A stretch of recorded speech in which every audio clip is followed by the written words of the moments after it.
So we decided to build the Great Hall. You know, I found out we were doing it in the studio. And I was like, how are they going to create something so vast? I remember walking into this great hall the first time and just not believing it. It was just so amazing.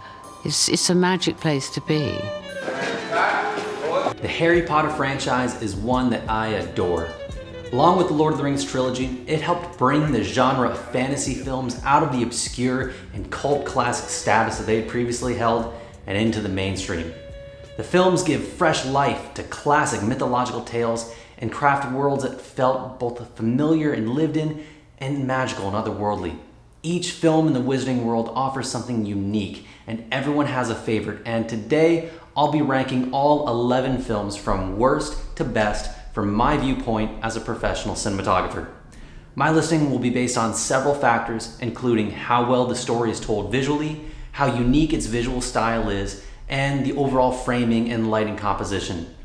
So starting off this list, in number 11, in last place, is Fantastic Beasts: The Secrets of Dumbledore.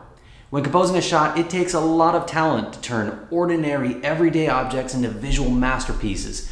But it takes even more talent, in a twisted sort of way, to take beautiful, iconic pieces and turn them into dull, lifeless images. Well, that's essentially what this film has done. The Hogwarts Castle, it's one of the most immediately recognizable and beautiful landmarks in all of cinema, and it's been rendered into this empty, lifeless husk of what it previously had been, and that's thanks in no small part to its dark, dreary, near colorless photography. Whatever magic used to reside here is now gone. At number 10 is Fantastic Beasts: The Crimes of Grindelwald. It was a close match for last place, but the second outing in the prequel series narrowly surpassed The Secrets of Dumbledore by at least presenting well photographed and dramatic action scenes. Unfortunately, this is just about all it has going for it, as the majority of the film suffers from the same problems as the sequel, bombarding the viewer with dark, dreary lighting and failing to give crucial plot points and character reunions the importance they should have had. Coming in at number 9 and proving to be at least the best of the prequels is Fantastic Beasts: Where to Find Them.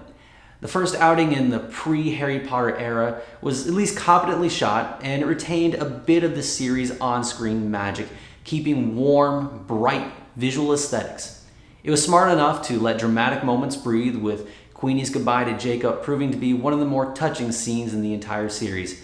However, competency alone just won't cut it in comparison to the rest of the films on this list, and its paint-by-numbers sort of approach keeps it from toppling any of the original 8 films. And now at number 8 in the Harry Potter franchise is The Deathly Hallows Part 1. The cinematography took a risk and went in a completely different direction than any other film in this franchise, opting for more photorealism and natural lighting, handheld camera work, and often a very shallow depth of field. It was a bold creative choice, and it is one that absolutely fits the maturing story and the characters. However, it did this at the expense of a bit of the escapist quality that the films had previously had, feeling more like a generic teen action film, and it ushered in a new, less magical looking era of Harry Potter. Number 7 is Deathly Hallows Part 2. This film served as a bit of a visual return to form after its predecessor had deviated so widely from the established field of the franchise. Action scenes were competently staged and shot clearly enough for the audience to be able to follow along, and the camera work told the story effectively while experimenting with the medium of 3D. However, it still falls quite short due to its overall dark tone compared to the other films. And number 6 is Order of the Phoenix. Much like the first entry in the Fantastic Beasts prequels, the cinematography of Order of the Phoenix is competent enough, and it tends to shine in smaller character moments, but it suffers from a bit of a lack of originality. And when it does try something different, like in the opening sequences, it goes a bit too far and ends up feeling out of place. At number 5, coming in at just about the middle spot of this list, is Goblet of Fire.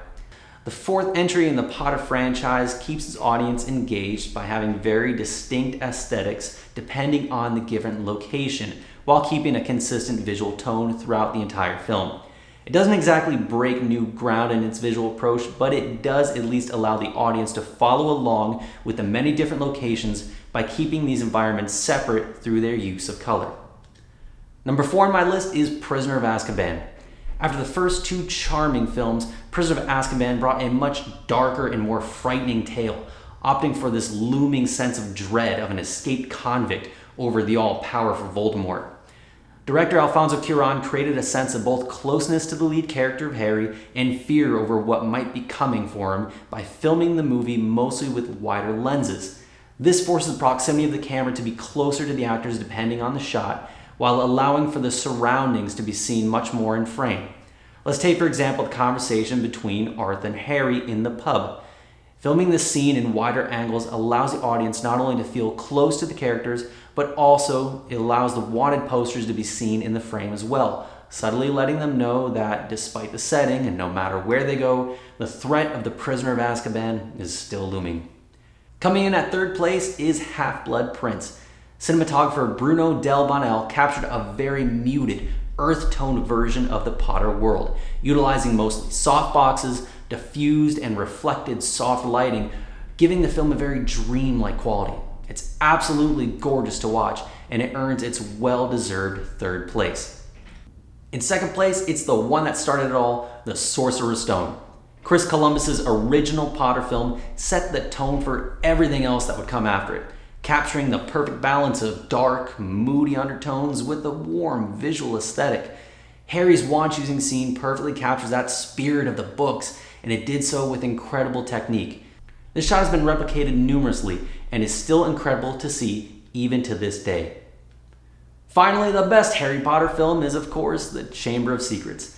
The second film in the Potter franchise kept the same spirit of the first, visually telling the story in a way that feels magical and perfectly capturing that spirit of the books. But what makes this film surpass even the first is that, while keeping the overall visual tone consistent with that first film, it adds several elements that would later come to define specific aspects of the visual style of Harry Potter, specifically the muted tones in the flashback scenes.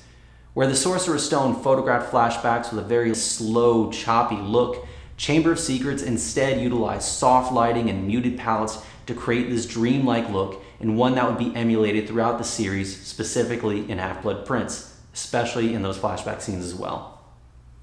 Thanks for watching, and if you enjoyed this video, give it a like, and if you haven't yet, subscribe to this channel for more videos just like this, and let me know in the comments below which film in the Harry Potter franchise is your favorite.